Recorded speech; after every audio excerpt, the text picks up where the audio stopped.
Hello today, and we're going to do a review of a brand new PC I just picked up. And here it is. This is a gaming PC from Gaming PC UK. There we go. It's quite a large PC, but for £160, brand spanking new, you can't go wrong. I thought that was a great deal. It's going to be replacing another PC, not that one, but it's another one that we use for music. The other one's going a bit funny now, so for 160 quid, it's a bloody good buy. But you know, you ain't going to expect much. You ain't going to expect much specs for 160 quid, but they're good enough for what I need it for. So look, it's a great, it's as big as this. It's as big as my Firebox. You know, except for that's almost a £700 computer compared to a £160 computer. I mean, by looking at the case, I like the case. The case is nice. I actually like this case better than that one, so it'd be nice to swap it out. But I'm not going to do it; it'd just be too much work. But you know, let's have a look at it. I mean, it comes with a DVD rewriter at the front. So I've got a fan at the front here. Room for expansion. Let's have a look at the side. So we've got two fans at the side with a manual fan switch. So you can switch the fans off when you don't need them. Multiple cooling system, whatever. Let's take a look at the back. So here we go. So we've got our PSU unit, power supply unit.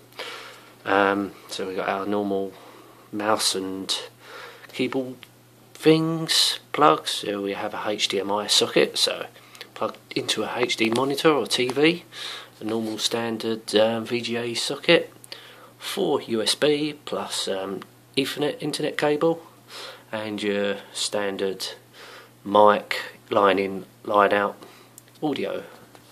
So pretty good there. So let's have a swing it round again, and let's have a look at the top of it, shall we? So up here we got 2 USB plus your mic and headphones, SD card. You can have SD card in it, and that's something the Firebox didn't even come with. And we have our on-off switch and your reset switch, but I don't know what that is. What is that? No clue. So yeah, very proud, very pleased with this buy. But the only thing it doesn't come with is an operating system, so we have to install our own operating system. But you know, that is not a problem, because I may have one somewhere. But looking at this, the case is really good. Really feels solid. You know, as we're going to take a look inside the computer now. There we go, we've got the side off the thing, so let's have a look inside the computer, shall we? So here we are, we've got a tiny motherboard. So yeah, so this is where we can see our 160 quid's worth of computer now. So yes, so it's only a tiny one. So we've got our AMD processor there with a fan, so hopefully this will be pretty quiet. There's no way it's not going to be anything powerful. But if we look down here, we have PCI Express slot, so if you want to put a more powerful graphics card in, you can, and your little PCIe slot, and that's it. That's all you're getting. And what we have here, so we have our, where is it, 160 gigabyte hard drive, which is a small one. This is a laptop sized hard drive. I wonder why they put that size in. Was it a 2-inch, 2.5 inch instead of the 3.5 inch? That's unusual. Really find that unusual at all. Perhaps it's space, and you know, I mean, it does. I know it works, as I know. Well, putting a laptop hard drive into a big computer, I know that works. It's all run off the SATA, and it's all same connections, so there's no problem with that whatsoever. So there's the back of our DVD rewriter, all SATA. So we've got our power supply unit up here. 431.5 watt. That's alright. Enough for what this computer needs. Yep. I mean, basically we've got there's our fans. See-through fans, so I think they illuminate red, and then we've got a nice purple one at the back there.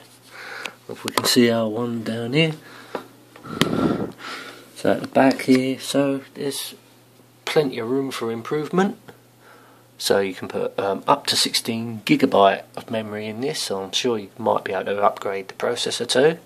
But as I say, it's only a little motherboard, so for 160 quid I can't complain one bit. It's a very good buy, so really good, really. Well, just have to wait to install the operating system first, then we'll see what it's really like.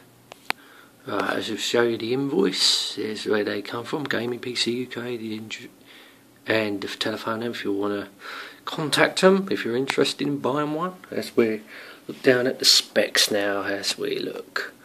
There we go, case, Vantage Red, motherboard, AMD 2D, DIMM, AMD, up to 16 gigabyte, it hasn't got 16 gigabyte, PSU standard, CPU, Sempron x1145, RAM 2 gigabytes, DDR3, hard disk drive, 16 gigabyte SATA, no graphics card, it's integrated. So operating system, no operating system, we've got to install it ourselves. Extras, standard PC build, driver CDs, which are here. Got that in the instructions for the motherboard itself. So as we come down, and a few notes here, case colour upgraded to purple and CPU upgraded to AMD 260U, whatever that is. So we've got a better piece. Fucking hell, what? Processor, AMD processor, so that's been upgraded, which I thought, wow, brilliant. So I think the next thing, hang on, let's have a look up here. This is where I ordered it. I ordered it from Amazon. So this is the PC. I think it's got a slightly different case here to that. So here we go. Here it's got eGaming PC 42. So that's what I basically ordered. Yep, and here we go, 160 quid. What can't speak, can't lie, which I'm very happy. And where are we now? Yep, 160 quid. So look at our invoice. If you can get tax back, it will only cost you 133 quid. But unfortunately, I can't get tax back. But I'm happy all the way, still. Yep, I will be doing a few modifications to it once I've installed Windows. I'm going to be putting Windows 7 on it, hopefully. I don't know if this is a 32-bit or a 64-bit, that's another thing I'm not too sure about. But I don't know where they put that drive. I'm going to stick it probably up the top here, because I prefer it up the top, so then down the bottom just don't look right. So this one's got Vantage here, and this one's an X11, so it must be a different case. But it looks the same, because that one's red, this one I think it's all purple. Bit unusual. But anyway, I'm happy with it. So the next task we're going to do is install Windows on it. Here we go, we've just got a temporary setup here. There's a keyboard and mouse over there, and we've got our little temporary screen here, just to see if it all comes on. And as we push the power button on, there we go. So we've got a power. Oh, it ain't very bright because it might be too light. Let's see the little lights will come up. Oh, they're all purple. Oh wow. Switch the fans on the side there. All looks pretty neat. So now it does come on. That's what I didn't see. It says here we've got to install operating system by the looks of it. So just reset that just to make sure. Look at the screen, it all comes on nicely. It loads up the BIOS, so we see that all seems to be working fine. Yep, all looking good. So now we've got to install an operating system. Right, as we can see, Windows 7 is installed. All runs fine. It is actually a 64-bit, which I was very happy about. As I was saying before, that little thing there is actually the hard drive light. So I thought it might have been a sensor or something like that, but it is the hard drive light. Should have known that. But apart from that, all good. I'm going to conclude this video now, and have a happy new year. Till next year. This is probably my last video now. Till next year now. Goodbye.